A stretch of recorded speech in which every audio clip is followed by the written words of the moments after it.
Let's have a look through the papers for you this morning with Olympic gold medalist Peter Wilson and the royal historian Kate Williams.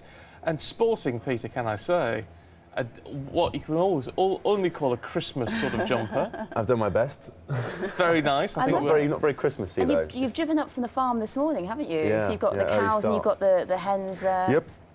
We've got it all going on. I think it is all going on this morning, Pete. We're very impressed. I immediately need to work harder on our Christmas outfits, I think. I want one. Have you got a Christmas jumper, Stephen? Surely you've got one. No, I haven't really. I haven't got one. Might have to get one. That's it. It's going to be on my Christmas list, perhaps. Anyway, let's move through the papers. It's going to be a miserable Christmas, Kate, for a lot of people. The Mail focusing on this. Yes, I particularly. mean, these amazing pictures, really. I mean, we've had the wettest summer for 100 years. This has been the wettest year we've had, and it's just getting worse. So Christmas is pretty miserable, particularly those in the southwest.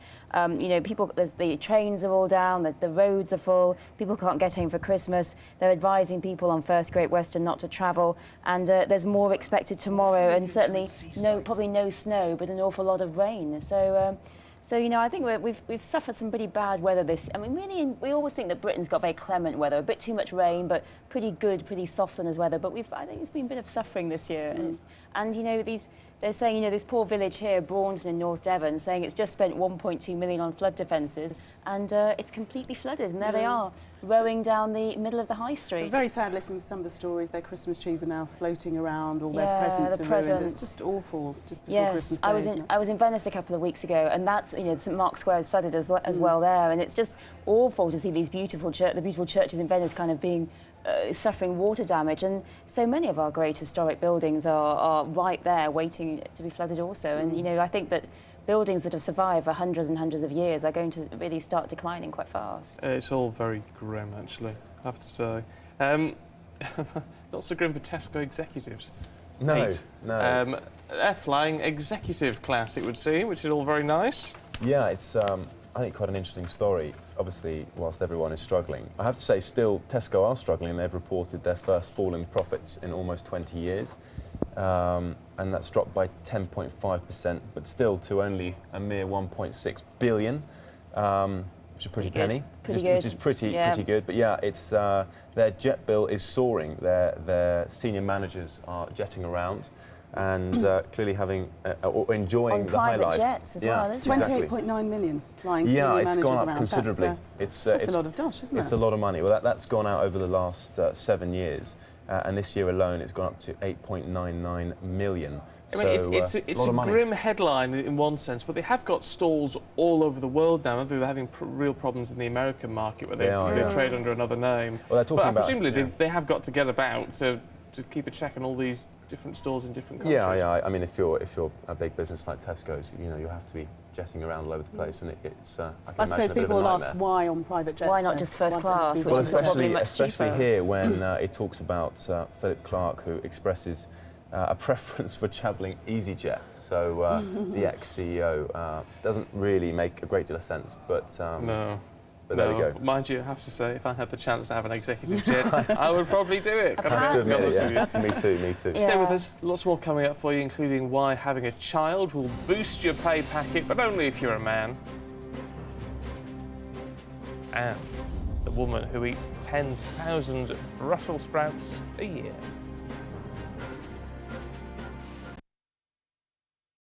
Gimme. Lenore, give us your sheet and we'll change your bed forever. So we're looking through the papers with Peter and with Kate. There's a lot of controversy in France at the moment over people like Gérard Depardieu. He's not a popular man, is he, at the moment? Well, yes, Gérard Depardieu, the great French man, the epitome of the French man abroad, he is leaving. He's giving up his French nationality to head off to Belgium, not because he loves Belgian pancakes or he's a particular passion for Brussels or chips. It's because he feels will pay less tax there. So he's off there to pay less tax because the regime is too punitive, he says. And obviously he's getting a lot of flack for this. You know, in France they're saying, you know, taxes are high because they want a better social security system. And, you know, I mean, it's common sense. The only reason why you're paying higher tax is because you're earning so much. But I love this little graphic here that the Observer here has done of all the French tax exiles. Everyone's moving, all these businessmen who say they just kind of move to other countries for, you know, the beauty. And one of my favourites is Sebastian Loeb, the rally driver, who said, When my lawyer showed me the comparison between the rates of tax in France and in Switzerland, I fell off my chair. Sure. I can imagine. So, you just go, goodness. So, in Depardieu's case, is he actually giving up French citizenship? Yes, is that right? Yes, because I think you, even if you still have citizenship to a certain degree, you are still open to having to pay taxes. So he's heading off to Belgium, and he's going to take up Belgian nationality. They're getting so much stick for it, and all these. Oh, here's the one who's an actor and a director moved to London, but insisted it wasn't for tax reasons. So he don't do much better in London at the moment, got to say. But should we really criticise them? Should the French be criticising them? Because I always play anything to do with money. I always play it back to the bottom line, which to me is, if I had that sort of money, would I do the same thing? And I sort of think I would. But the thing is, you do have to move, don't you? I mean, that's the big point. I mean, I'd much prefer to live in Paris than in Brussels. And I was in Geneva last week for work, and I think it's not the most exciting of cities. It's much more fun in France. So, and also they obviously have to. Depardieu has to work in France. I mean, Boris Becker got caught out by that, didn't he? He was in Monaco for tax reasons, and one of his eager fans found a scrapbook of all the times he was going out, and he had to pay extra tax. So they're you have to stay in these places for a certain amount of time. It's quite strict regimes. So it's not the easiest of choices, but Have a commitment as well. Yeah, it is a big commitment. But actually uproot and leave. Yeah, so especially Depardieu, someone who's so French. But I do think it is rather unfair on those who don't have the kind of choice to be as mobile as perhaps these kind of people, that they have to be next to their office and they simply can't move. And it's the benefits of being very, very, very rich. They have these private jets, as we were saying. They can get on their private jet and whizzle over the world. Let's talk Google, Pete. Should we? Also in the Observer this morning.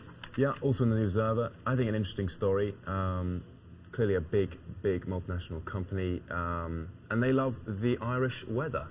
One of the few companies and people that do. Wonderful country that it is. They have set up a socking great data processing centre, 46.2 million, and they say purely for the weather, but obviously I think the rock bottom 12.5% corporation tax might be a help. Might play 12.5%, but they say it's because it keeps the servers, nice and cool, don't they? So really, we should all be setting up in the Arctic because it keeps our servers. Because the servers get overheated when it's too hot. I mean, not that they'd put the servers in a refrigerated area or anything. No. Apparently it's not quite as simple as opening the windows, but it's pretty close. Yeah. They were quoted as saying. Oh, well, there you go. Mind you, anything that promotes that. I mean, Ireland is, as you say, a beautiful country. They don't call it the Emerald Isle for nothing, because it's very wet. Lots of writers go there and pay no tax at all. Oh, really? Really? Yeah, if you're a writer and you go to Ireland, you can pay no tax at all. Now, so quite a few writers go, I just love the scenery. To the Mirror, Kate.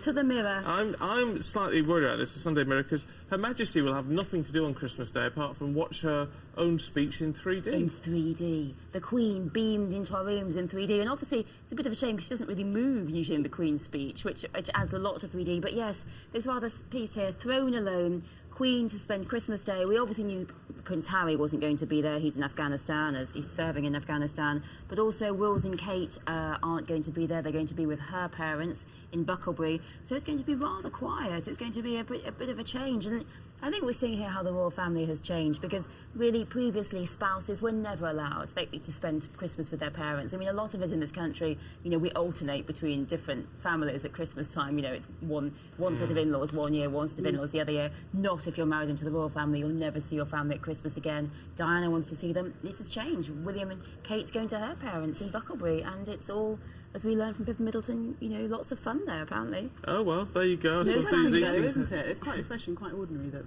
they're doing that. So yes, I mean... Is it a fancy dress? Apparently, Michael Middleton has a fancy dress suit every year, and he often chooses a sumo suit. So he often has a sumo suit as a joke to do the washing up in. So this is the choice. You have the watching the Queen's speech, and it's quite formal in Sandringham. It's lots of changes of costumes, or a sumo suit. Oh, well, there I you take go. a sumo suit every day, I think. Well, do you know what? I'm not sure about that. Pete, next hour you can tell us why your goose is cooked. Yeah, also... We're out of time. So we'll have to have a very quick look at the top sports story. Yeah, very quick. A story that caught our eye today was Daniel Sturridge on the back page of the Sunday Mirror. Stir crazy. The £50 million star wanted a clause in his contract to say he'd only play as a centre forward. Can you imagine, before your first day of work, making demands like that? Stephen, it's pretty much like you saying you won't sit in a particular seat in the studio. Liverpool, I can't imagine anyone saying that. We'll discuss that in the break. Quick check on the weather. Very demanding, here's Naz.